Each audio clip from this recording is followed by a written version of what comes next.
Most men are deeply unattractive because of Mother Nature and something called the Great Scam. The Great Scam was the day that the male of the species convinced the female of the species that it no longer needed to prove itself worthy in order to reproduce and have babies. But the fact that the men are ugly says otherwise, right?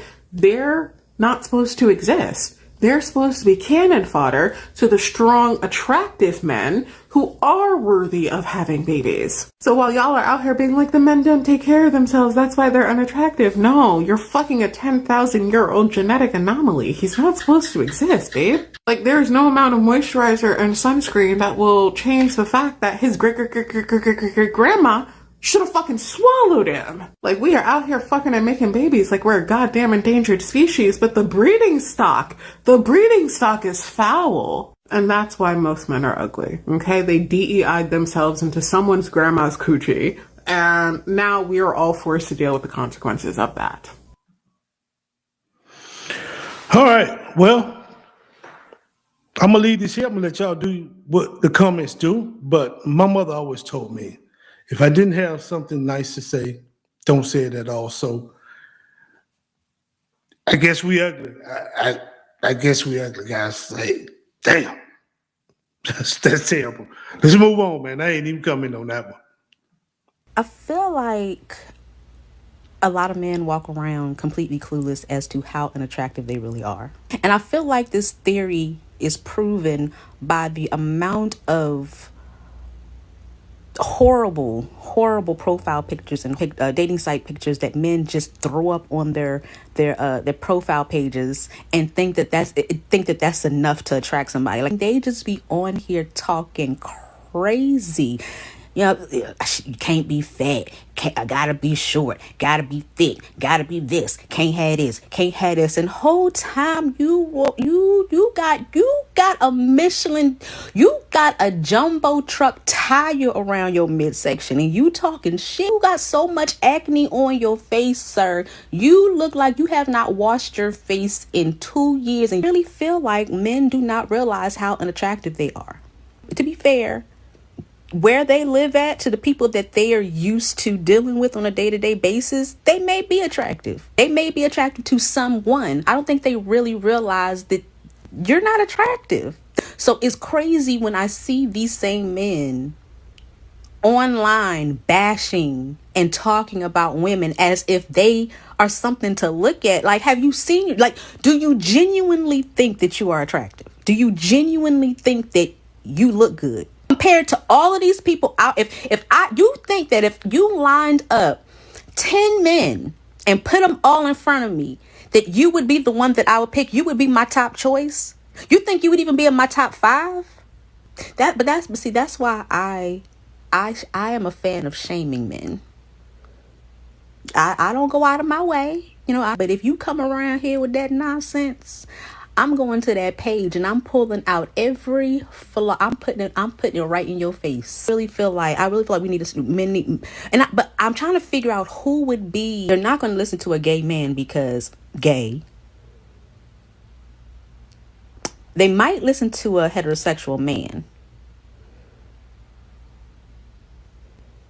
We need to find somebody to have this conversation with the men, because somebody needs to let them know that y'all are not as attractive as y'all think y'all are to be walking around here talking the shit that y'all be talking. You talking crazy in the comments, and I'm looking at your picture and your eyeballs is yellow. You got jaundice, baby. You need to go to the hospital. What's the issue?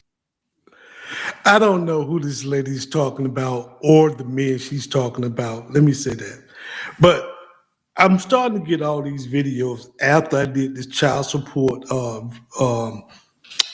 reaction video the other day and uploaded. I'm going to be honest with you. Men would never be alone. A man, if he wanted to date somebody, he always going to have somebody to date. He always going to have somebody to be with. And especially a man with money or resources or fame or whatever. He could be the ugliest dude. He could be the most unattractive man, and he going to have some of the baddest on his hip. So when it comes to men, all you got to do is have money, power, authority. You're going to have whatever you want, man. It's just how it is. That's how it's always been. So with that said, man, let's move on to the next one. But the ladies seem like they're trying to cook us today, guys. Now, when we say that black men are the leaders in divorce, y'all come back and say, well, who's initiating the divorces? The women initiate the divorces. We're not talking about who initiates the divorce. We're talking about y'all are the leaders of getting divorced, period. It doesn't matter who initiates it. Y'all get divorced. People don't want to stay with y'all. And that should be very telling. If women are initiating the divorces, it's because they don't want to stay with y'all. Like, I don't y'all argument is flawed. I really don't can somebody help me understand why that would be your rebuttal? Well, who's initiating the divorce? The fact is they don't want to stay married to y'all. So, like, make it make sense.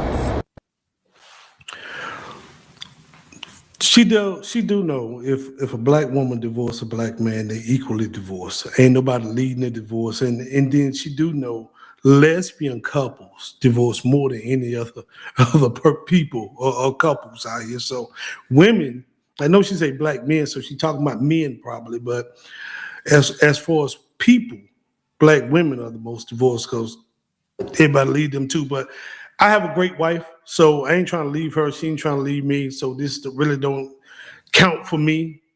But I don't know why black women love to throw up the D word when it comes to black men. We are some of the most resilient leaders out there. A lot of men have been tricked. A lot of men have went down the wrong path. But when you got a solid brother that's trying to maintain and do his thing out here and be a true leader, ain't nothing better than us. I'm just gonna be honest with you. I ain't trying to knock no other race man down, but I'm pro-black. I'm pro-man. So hey, it is what it is. Let's move on to the next one. If I plan all the dates that me and my man go on, and I plan all the trips, and I plan our future, and I plan everything that we have going on, and all he has to do is hand me some money or hand his car to me, what has he done as a leader? Because in a relationship between a man and a woman, the man is the leader. He is the head. Okay? What has he done as a leader to be intentional, to put forth effort, to initiate? What has he done? It sounds more like instead of you being in the passenger seat and him driving, you're driving, he just put the gas in the car. Okay, let me get this straight. You said he gave you his card and told you to just book it wherever you want to go. So that man got up that morning, went to work, provided for his family, protect his family, so y'all provide and protect so y'all can go anywhere y'all want to go.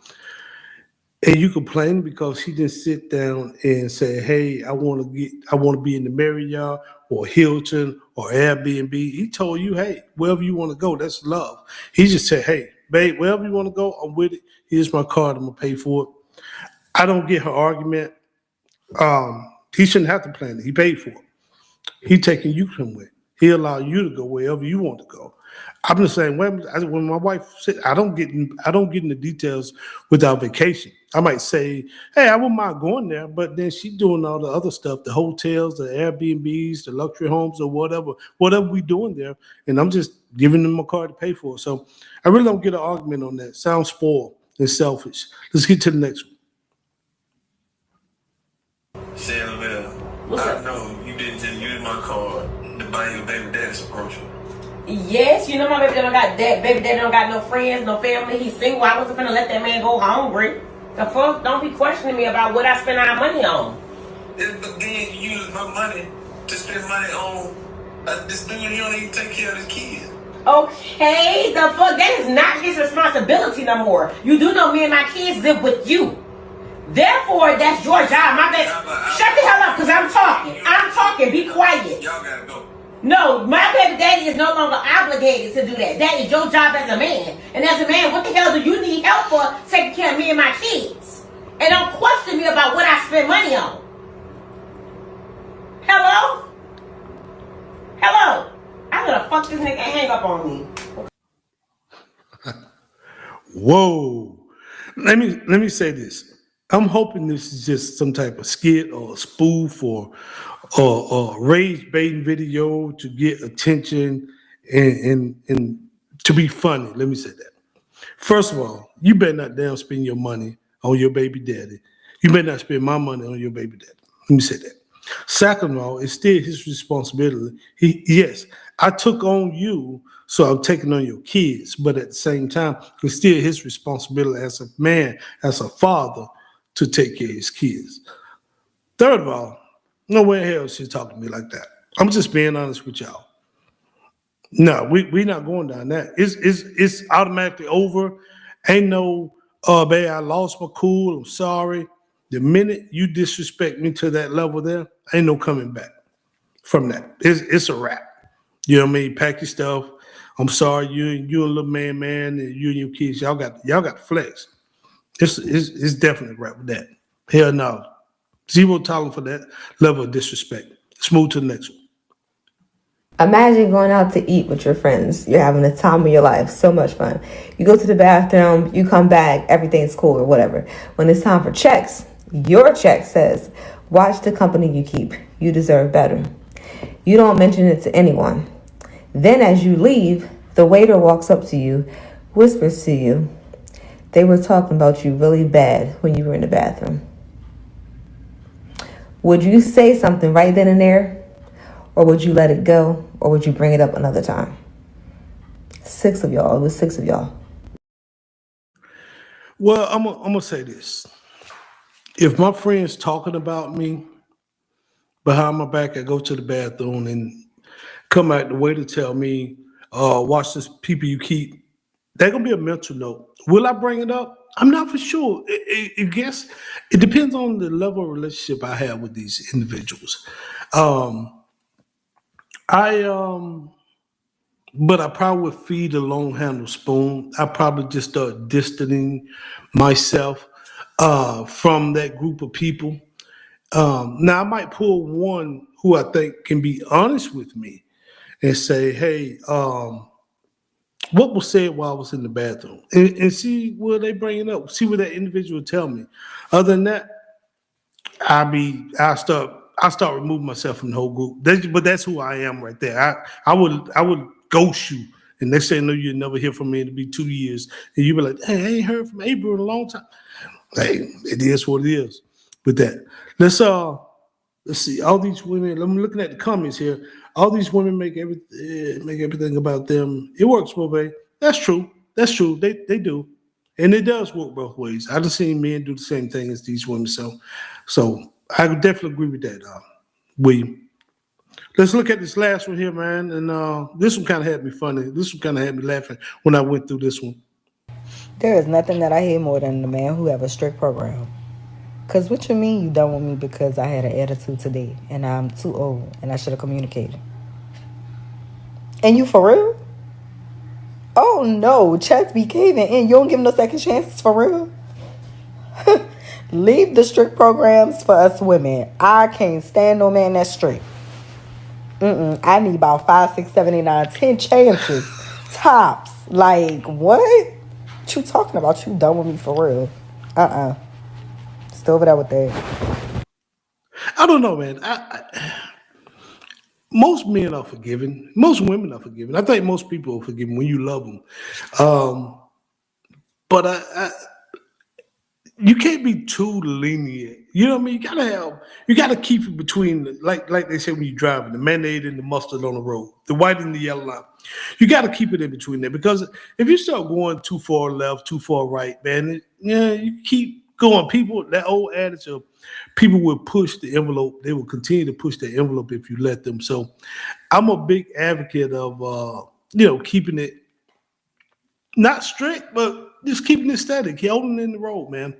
So with that said, man, y'all got in the comments, man. I'm gonna upload this video here to YouTube, the Rumble, where it's already on YouTube. I'm gonna upload it to TikTok, man. Y'all put in the comments, man. Let me hear what y'all think. But I'm gonna play this one video again where the lady called me an ugly, say we genetically unattractive, and I know the comments gonna be brutal on her, but it is what it is. Let's play it one more time before I close out. Most men are deeply unattractive because of Mother Nature and something called the Great Scam. The Great Scam was the day that the male of the species convinced the female of the species that it no longer needed to prove itself worthy in order to reproduce and have babies. But the fact that the men are ugly says otherwise, right? They're not supposed to exist. They're supposed to be cannon fodder to the strong, attractive men who are worthy of having babies. So while y'all are out here being like, the men don't take care of themselves, that's why they're unattractive. No, you're fucking a 10,000-year-old genetic anomaly. He's not supposed to exist, babe. Like, there's no amount of moisturizer and sunscreen that will change the fact that his great-great-great-great-great-grandma should have fucking swallowed him. Like, we are out here fucking and making babies like we're a goddamn endangered species, but the breeding stock is foul. And that's why most men are ugly, okay? They DEI'd themselves into someone's grandma's coochie, and now we are all forced to deal with the consequences of that. Damn. Until next time, people, I'm going to leave it here. I'm Abu, man. Y'all take care. Later.